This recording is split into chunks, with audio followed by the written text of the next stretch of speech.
mapapakain ang aming mga pamilya. Negosyo o kalayaan, bayan o sarili, pumili ka! Sa mga kamay mo na ang labanan. Paano akong lalaban? Kakagating ko sila? Sintahin mo na gusto! Sayang ang bala! Sisimatayan ng mga kasamahan ninyo. Naglalaro pa kayong baraha? Nakakaintindi ka naman ng Tagalog o Espanyol, hindi ba? Opo. Ay putang ina mo.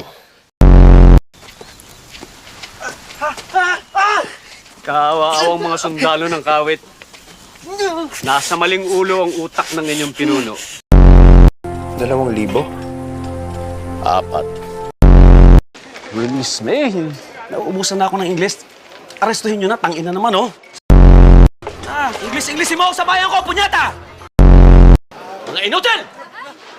Hindi tayo mamamasyal! Baba! Dati niyang kasabwat ang Espanya.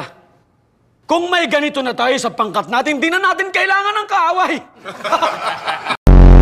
Talagang nasa lahi ninyo ang traidor at duwag.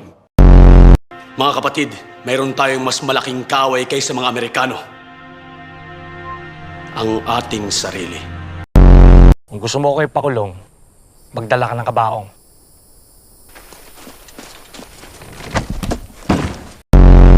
Isa kang henyo pagdating sa labanan, pero wala kang alam sa politika.